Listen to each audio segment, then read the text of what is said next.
Order, I'm Dave Albritton, your committee chair representing the city of Clearwater. And I'd like to introduce all of the rest of the committee members. I'll start to my left and go around. Hi, everybody. Max McCann, citizen appointee for St. Petersburg. Oh, hi, I'm You're Deborah up. Fig Sanders, I represent District 5, St. Petersburg City Council. I'm Barb Hazelden, and a citizen appointee for the county commission. Well, We have a guest. A non-member, thank you. Rob Walker, Vice Mayor of the great city of Dunedin. All right, very good. So now's the time for public comment. Do we have any public comment? No public comment, okay. So do I have a motion to approve the November 19th meeting minutes? Move approval. Second. All in favor? Aye. Okay, good, that passes. So next up on the agenda is Henry Lukasik, Director of Maintenance, and Al Burns, PSTA's Director of Procurement, to present a proposed bus donation to Pinellas Technical College. Yes, voting members of the planning committee, as you know, I am kind of a rare appearance here, but at the planning committee, but I'm happy to present this item. I'm gonna kind of do it just a little bit out of order, just to give some context and historical. So located in your packet is what we call PSTA's donation policy, and really is applicable to when we dispose of any type of assets, but in this case, it's buses. And that's based off its fair market value. So if there's a value over $5,000 by our federal requirements, we have to take that to a public auction. If it's between a range of 2 and 5, generally we're allowed to get a list of any interested municipalities or nonprofits in Pinellas County, see if they're interested in the bus for their own purpose. And then if there's a bus that's less than $2,000, then the vehicle may be donated to either a Pinellas municipality or a Pinellas county-based nonprofit agency. So that leads us back to here, which this is really a continuation of a partnership with Pinellas Technical College, and that's all campuses. For the longest time, at least since I have been here, especially with their maintenance program, the trades program with their diesel and heavy truck program, they have been a true pipeline of having new young talent coming into the maintenance department to work on our equipment. In fact, PSTA has done 2 things over the years. Long term, we have always sat on their advisory board to develop their diesel program curriculum. And just lately, we, in collaboration with PTC, got word back that PSTA is now a registered state apprenticeship facility working through PTC. So we're very excited about that. Took a while, and of course, the folks over there, that's really gonna move the needle for us in the true sense of the apprenticeship program. Now, what is this? This is looking at the other aspects. So we got a request from their commercial vehicle training program. These are the CDL Class Bs, such as buses, in this case, heavy straight trucks, and asked if we had any buses that were coming up for retirement that were still usable. Historically, getting back to our donation policy I mentioned, or our disposal policy, when we retire buses, every time you hear me retire buses, based off their age of 20+ years and over 1 million miles, and the fact that we would generally take usable parts, we would salvage usable parts off those buses to keep their other counterpart buses going. By the time we did that, the only thing left to stuff that we retired was a shell of a structure. So there was nothing ever used about it. So generally those buses just went to scrap. We sold them for scrap. This bus that we are looking for approval to donate is the last runnable, and because it's the last, there was nothing to have to take off. This is the last 2006 bus in the fleet. So this was the final 2006 We did a fair market value comparison and found that this bus was worth less than $2,000 to the market, if anybody wanted to appraise it. But what this has is much more value to PTC. One is that they can use it to train new students to get CDL license, preferably to keep the pipeline of talent coming in for our operator base. And two, when the bus needs to be maintained, it will be done by their heavy diesel program students. And I would imagine if they want to repaint the bus, that'll be done out of their automotive painting program. So this, what some would say worthless bus, still running, still usable, is hopefully gonna go on and continue to support the trades and those folks that want to get into it, cause as we all know, the trades is coming back very slowly. I see the videos about how the young generations are getting into the trades. They're bringing back things like analog activities such as knitting and crocheting. I digress, I'm totally fascinated by young people in the trades, so that's why I'm happy to present this item. So to wrap this all up, the action item before you today is to recommend approval to waive our PSTA vehicle donation policy for a one-time donation of this last 2006 model 40-foot Gillig low-floor bus to Pinellas Technical College. There is no fiscal impact other than the benefit of keeping supporting the trades program at PTC. The bus is fully depreciated, being 20+ years old. And at least from our standpoint and the markets, there is no residual value to it. And I'd be happy to take any questions. Thanks, Henry. Okay, I'll start from my left. What is it about our donation policy that requires an exemption? Is it because PTC is not technically a Pinellas County-based nonprofit agency? I'll take that one. Anytime that we've donated a bus in the past, for example, for some that remember several years ago, we brought an action item to donate a bus to Feeding Tampa Bay. I wouldn't say that we're asking for a waiver, it is just that we are asking our board and for approval to proceed forward with this. I know from that the PTC side, there is a form that we have to fill out that does ask if we had to take this or was it a board approved action item. So I think this is more or less a formality. And just to let our board know that that's where our bus is gonna go, just as an opportunity to bring it to light.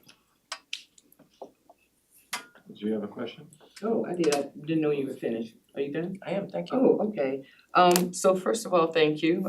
You had my support as soon as I read it to the donation, and I was in the same mindset as to why it would be considered a waiver, because I thought PTC was a part of Pinellas County. They are. And it says Pinellas County or a nonprofit, so I was a little bit confused about that. But when we donate these buses, we don't donate them very often, do we? We don't normally, because there was really nothing left to donate. Because we've had so many we had over 46 2006 buses in the fleet, and we kept them going for a very long time. So when one was retired, we would make sure that if it got a new powertrain relatively soon, we'd pull that powertrain out. Body panel, sheet metal seats, just to keep all the other buses going for as long as we can. So by the time we were normally done with that process, there was nothing usable left. And so there really wasn't anything to donate. Over the years, I've received requests off and on, whether it be from the sheriff's department, whether it be from a municipality, to do training exercises or drills. But one of the requirements was it had to be running and roadworthy. And I could never say that it was roadworthy, because there was just nothing left to it. So this is a rarity, and I think the rarity stems from this was a timing where PTC asked, and this just happened to be the last of the 2006s, so there was nothing to take off of it. So I agree with you, it's timing, and I think it's perfect timing, and I think it's a perfect partnership for us to definitely motivate us to continue to have these type of partnerships with other organizations, and this is a great one, so thank you for that. And you know, I will definitely move approval on this so that we can move it forward, but I agree with you that the trades are truly, I thought they're coming back faster than slower.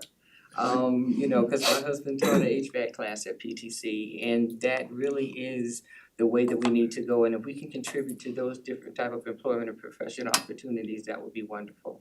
So thank you for this presentation, and as I stated, I move approval. Okay, you're making a motion. Making a motion. Okay, do we have a second? Second. Okay, all in favor? Aye. Thank you very much. I have a comment though. You brought up knitting. And you know, that never even crossed my mind talking about you know, PTC. 'Cause I'm a retired contractor and I love the trades because we need more of them. Seems like the new generation doesn't like to get their hands dirty, so I push a lot of people over to PTC to become plumbers and all those things we really need, you know, for, so.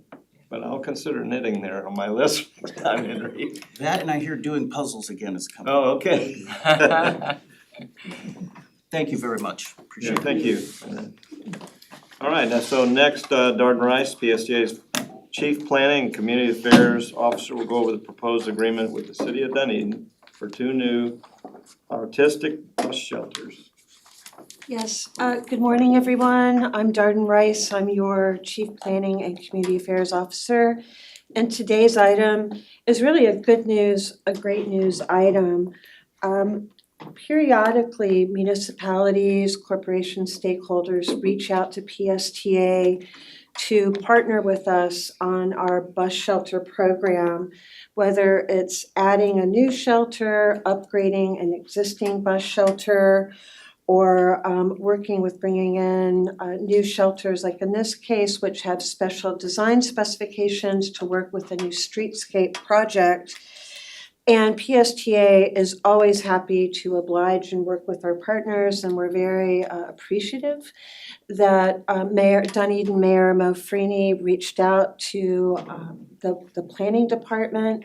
And I know that this project is close to the heart of our Vice Mayor of Dunedin, Commissioner Walker. You'll see attached in your packet is an interlocal agreement. It's a cost-sharing interlocal agreement. It's very straightforward. PSTA and Dunedin will split the cost 50-50 for 2 bus shelters. The total cost is $26,800. So going halfsies, that's $13,400.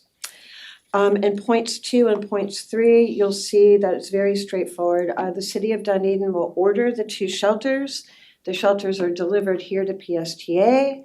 We will install them, and then the city of Dunedin is responsible for the maintenance and upkeep of the shelters. What the ILA doesn't get into is the exciting, and these are just pictures of an example of what the shelters might look like. This is part of a much bigger, like almost $15 million streetscape project that the city of Dunedin is working on with FDOT. It's for safety, for pedestrian safety, vehicle safety. It's wide sidewalks, turnabouts,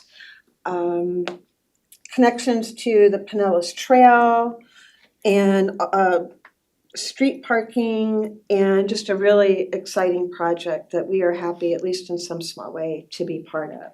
So with that, I respectfully ask for your support for the passing the interlocal agreement. If you have any questions, I'm happy to take them, and I have a feeling that Vice Mayor Walker would like a chance to talk about this project too. Okay, do we have any questions from the board first? Okay, I don't know if this makes a difference, but it's confusing to me. So it says in your, if you go to the interlocal agreement, Mhm. 1, 2, 3, 4, your fifth whereas, it just states that parties are willing to share the cost and responsibility for installing, maintaining, and operating the bus shelters as provided. Within the presentations, it says that the city of Dunedin will handle all maintenance. Am I Yeah. missing something? No, I'm not exactly sure where Dunedin handles all of the maintenance. But the agreement doesn't say that, it says that we will share in the maintaining, that's maintenance, correct? Yes. Okay, so in the agreement, it says that we will share the cost in maintaining the bus shelters. Well, yeah, we could possibly revise that whereas. Yeah, well, we would have to for it to be the same thing, We're only sharing in the upfront cost. right? Yeah. So that's my, We're not sharing in the responsibility and It does in point three, I mean, we can certainly make it more clear. In point three, it says the city will be responsible for the ongoing operation and maintenance of the bus shelters. okay, I just like. Yeah. It would be entirely likely that they would ask PSTA to do any repair work or maintenance, and in that case, So it won't PSTA cost would us anything invoice to the remove that city. word We would maintaining. perform the work, but we would invoice the city for the cost of that Okay, work. so it won't cost us anything to remove that word maintaining, correct? In the whereas clause, Correct. so I'm hearing that that's gonna happen? yeah. Okay, alright, I move approval to accept the agreement, Right, we have- pending the amendment. wait, first, is there any other questions? Okay, we've got a motion, do we have a second? Second. All in favor? Aye. Thank you. Unanimous. I'd Okay. like the opportunity to make a comment if I may. Yeah. Yeah, so first of all, this is literally putting the finishing touches on a project that has surpassed all expectations. And I will say that I was somewhat skeptical in the beginning of basically what this collaboration between the great city of Dunedin, FDOT, the county was trying to accomplish. And just to summarize what that was, is essentially was reducing from 4 lanes to 2 lanes, putting in 2 roundabouts, and as a result of the 2-lane reduction, now we have designated bike areas on the side of the road. But the remarkable thing about this is that what it is serving to do is, if you remember, or you've ever driven down Skinner before this renovation took place, it literally is kind of like a desert island out there. It was tough for businesses because the traffic flow was very fast, limited parking, and actually this speaks to the ridership that the PSTA serves, because in part, it was a little bit more difficult to get out to those current bus shelters. Now, with the of reducing the speed, reducing the lanes, and also establishing golf cart friendly zones through the roundabout, through the Douglas roundabout, which was just approved. We have now literally brought the north side of Douglas into the downtown core. So, what we're anticipating and what we're already starting to see is, we're starting to see a lot of interest in that real estate on the north side for shops, businesses, a whole bunch of other things. So, one thing, Darden, if you could go back to that second slide. And I talked to Bob Ironsmith and the city manager this morning about this. The other one, that one. So what we're doing is the vision right now is to establish those bus shelters somewhat in that type of motif. We are going for more of a similarity right now to the lampposts that we have downtown. So this is just literally putting the finishing touches and really kind of making it consistent with our downtown core. But final point, we anticipate, just by virtue of the kind of the friendly pedestrian bike ability to get to the street itself, is really going to provide, I think, a market improvement in ridership in that corridor. So anyway, I wanna thank the planning committee for passing that, and we're very excited about it. And our relationship with PSTA and all the associated activities has just been absolutely awesome. So anyway, I wanna thank you for considering this. Yes, go ahead. I do have a question for you. So when I saw the picture of that, I thought that that was what it was actually gonna be, cause I absolutely love that. So when you actually do the new 2 stops, do you recruit artists? I mean, how do you get to design something like that? Yeah, excellent question. So the basic structure is going to have the same color and essentially texture, at least this is the plan right now, of the lampposts that line our downtown area. And these are all, these lampposts were definitely, let's just say, intended to be incorporated into the fabric of the downtown. But to expand on that, we do have a curator on contract who does a lot of the public art that we have in the downtown core. So you can see that this one has experienced somewhat of that incorporation of public art. And I think that essentially we can expect the same sort of thing for the Skinner bus shelters. And the way that process works is that if there's a concept and it gets through the cultures and arts, it comes to the commission, and we get to take a look at it. And another great example of this is those switch boxes that you see all over town. I think Clearwater's done this too, but incorporating art, and Danita took it to the point of providing historical perspective. Yeah, and I think a lot of communities are doing that. So Okay, I'm an art fan as Yes. well, so okay. Excellent. Thank you, Chair. thank you so much. Chair, if you don't mind. Yes. I can't help but jump in. This is something I'm really passionate about, and something I have personal experience with. When some friends and I went to the great city of Dunedin and stayed near Skinner and walked to a bagel shop nearby, it was uncomfortable. It was unpleasant, and it made us not want to do that again. And so I've been following this redesign. I think it's great. I think it's going to be really cool. It's gonna be especially great for the businesses nearby. And this is something I think about a lot and can't refuse the chance to talk about, because it's a little bit counterintuitive. But when you slow down traffic, it's great for the adjoining businesses. And even a lot of business owners don't understand that, and they'll fight improvements like this. But it's a proven fact that these kind of traffic calming measures can help the adjoining businesses and transit ridership, and it's gonna be a heck of a lot safer too. Crashes are gonna go down here, I guarantee it. I'd stake my life on that. So I'm really excited about this project. I can't wait to come see it. Yeah. Great job. Yes, thank you. I agree, because in the beginning, when we started this, there were, I would say, a lot of the businesses in that corridor were adamantly opposed to this, and that's where I was drawing my inspiration and skepticism. Yeah.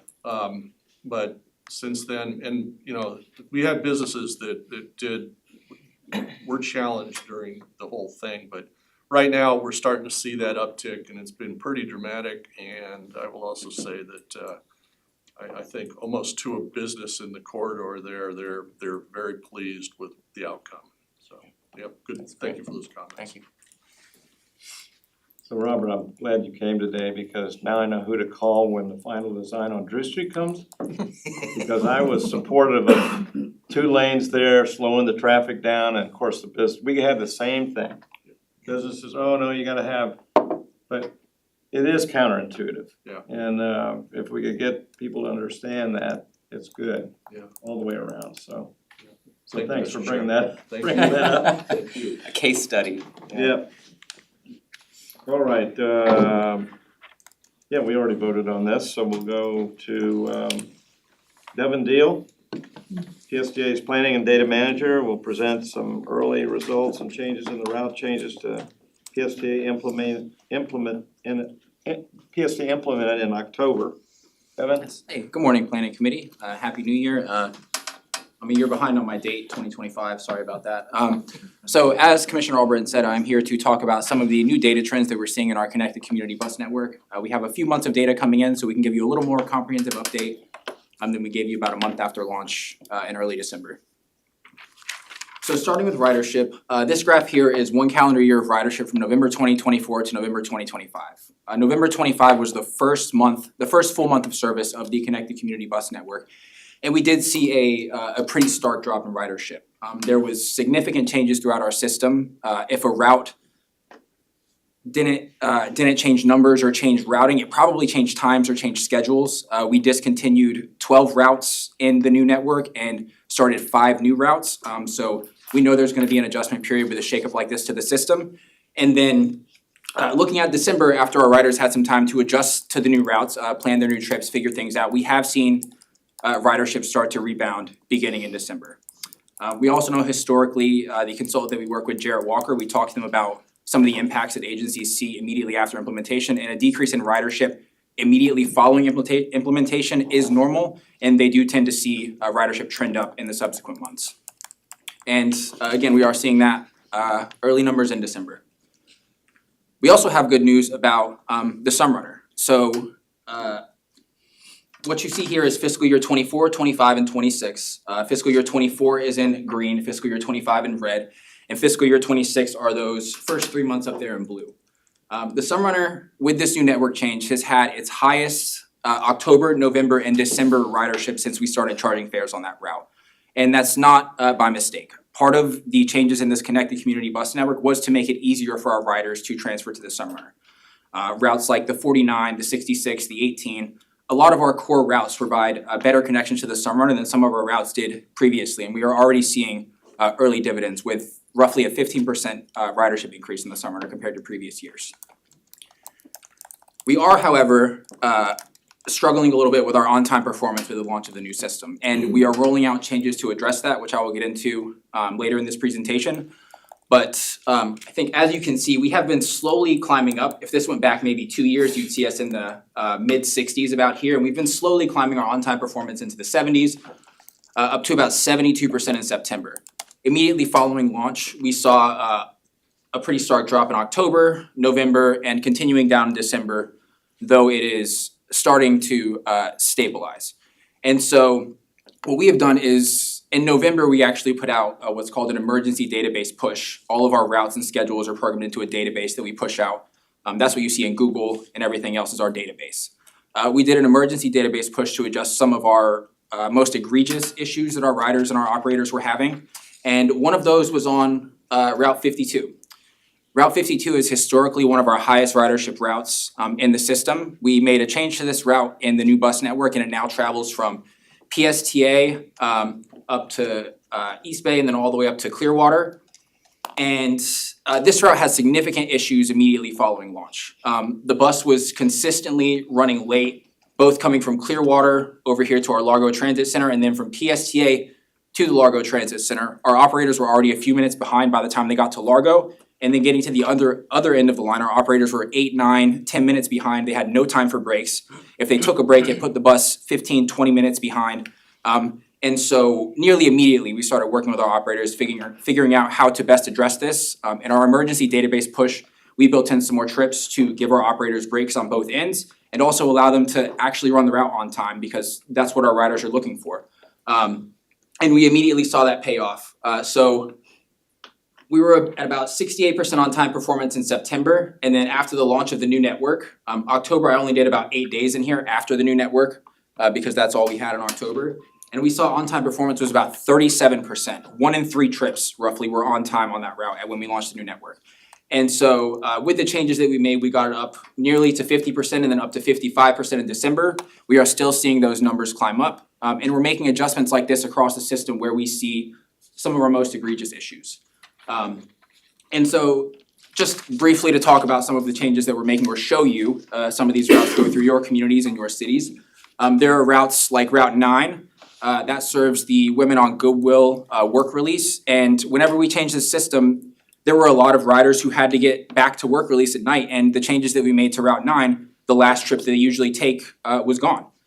So we worked with operations to provide a solution for those riders in the intermediate timeframe, and now starting in February, we're adding an additional PM trip to make sure we can get those riders back to Goodwill for the work release program. We're making small changes like this throughout the system for February that we've been working on since launch of the bus network. Some of it is adding a trip or two in the morning or at night to accommodate our riders. Some of it is changing routing because some of our routes had turns that as our drivers are operating this every day, they find that it gets difficult to make these turns whenever say there's a driver sitting in the left-hand turn lane and you're trying to turn right, swing a 40-foot bus into a narrow road. It doesn't really work if someone's sitting in the left-hand turn lane. So there's a lot of issues that came up right after launch that we began to address, and a lot that we're rolling out in February. And with that, I'm happy to take any questions. Yes. Okay, thanks, Devin, fascinating stuff. I'm curious, what is our target for on-time performance for any route? I know 100% would be great, but realistically, do we have a number or a benchmark that we're trying to Over hit? the last few years, we've pretty consistently been trying to stay at or above 70%. That was our benchmark about 2 to 3 years ago, whenever we were mid-60s. And that's kind of where we were trying to hold fast. Obviously shooting for higher, but 70%. Devin, could you put that in context of what the industry standards are with ABBG? Yeah, so the on-time performance is measured differently around the country. However, because we are a member of the American Bus Benchmarking Group, they determine how we measure on-time performance so that we are comparing apples to apples with other agencies. With a late bus, there is a 5-minute threshold, so your bus isn't considered late until it's 5 minutes behind. However, we do not have that threshold for earlies, because if you're standing at the bus stop and your bus is late, you can still catch your bus. If you're standing at, if you don't get to the bus stop because the bus isn't supposed to be there for another 3 minutes, you miss your bus if it's early. So there is 0 threshold for earlies. If you are 1 second early, you are early, not on time. If you're up to 5 minutes, it has to be 5 minutes late before you are considered late. We are about average in the American Bus Benchmarking Group. We were the bottom third whenever we were in the mid-60s, but we are slowly climbing our way up in the American Bus Benchmarking Group compared to our peers. So I have a concern. Going back to your graph of on-time performance, you had a drop in September, October, November, and then still going down to December. Why did it take so long to see that? So September stayed at 72%. The drop you see in October was high 60s because we ran our old network for about 25 days of that month. So only 6-7 days of October was the new network. And it did drag down OTP in October, but not quite as low as we saw in November and December with full months of data for the new network. So what you see in October is 25 days of our old network and I believe 6 days of the new network versus 30 days of the new network and 31 days of the new network. Okay, any other questions?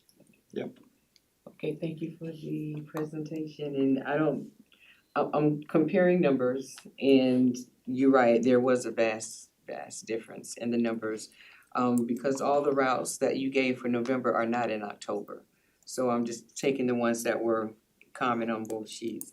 But what comes to my mind is when you mention about the Goodwill program, because my granddaughter's, she works there.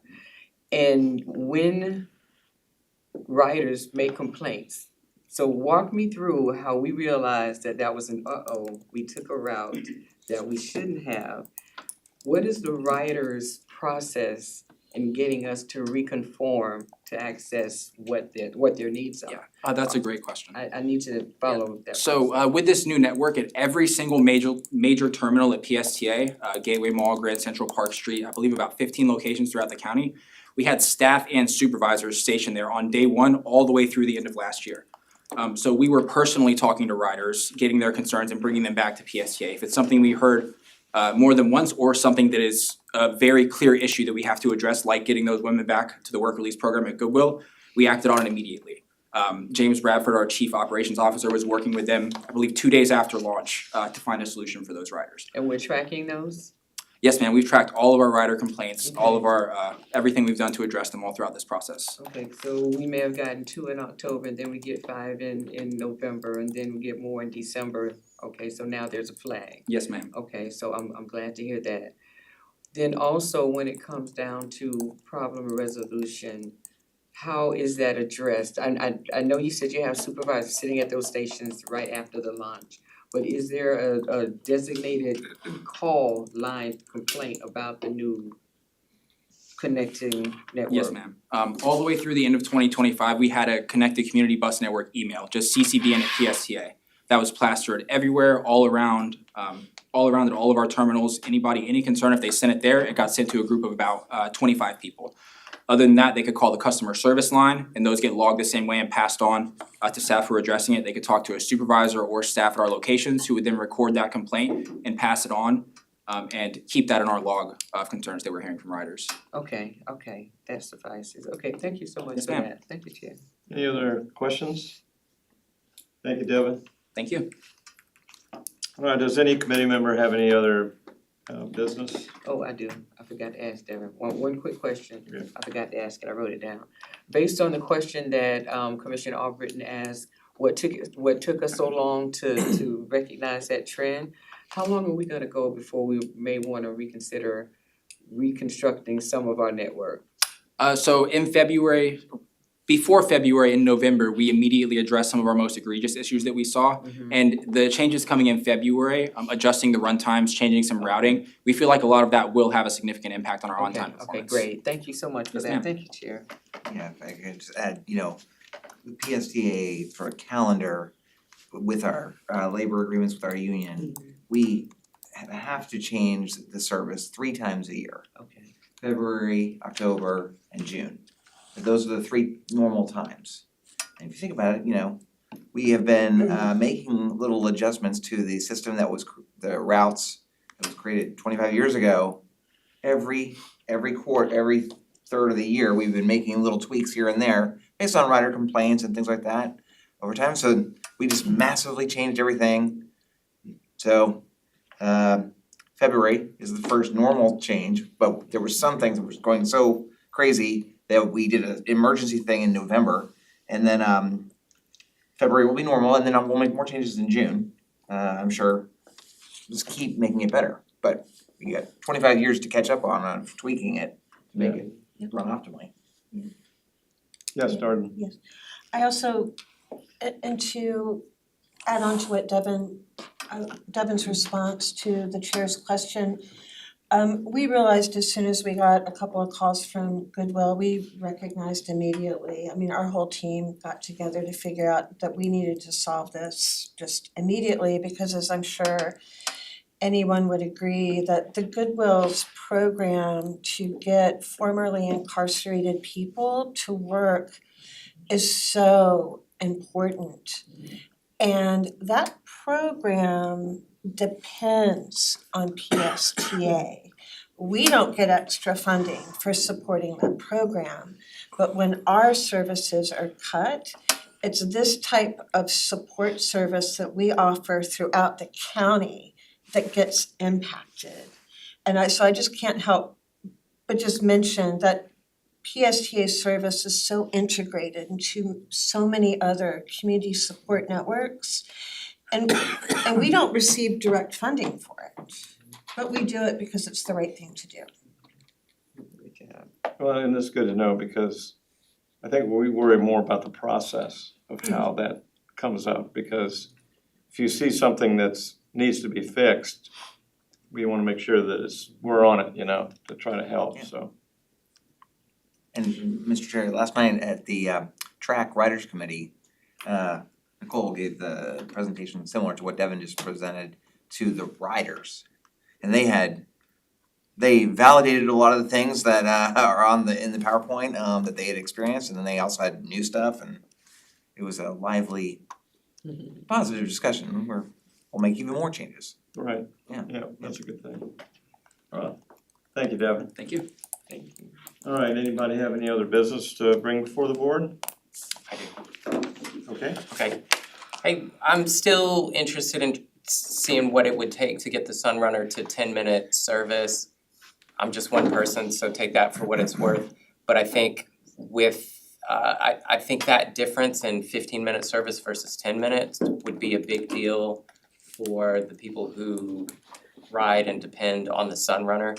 And I think given the fact that it's usually in the top few routes that we have, and it's one of the least subsidized routes, maybe if I remember right, the least subsidized route that we have, and given the capital investment that we have in that, seems like just doing a little bit more for an operational investment to match what we've already put in for capital investment would have huge rewards for us here. So take that for what it's worth.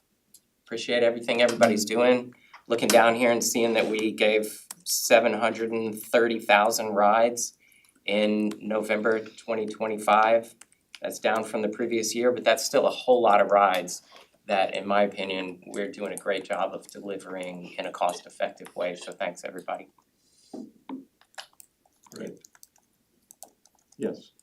So my request, or my question is, you made the request, so were you expecting some action from that, Commissioner?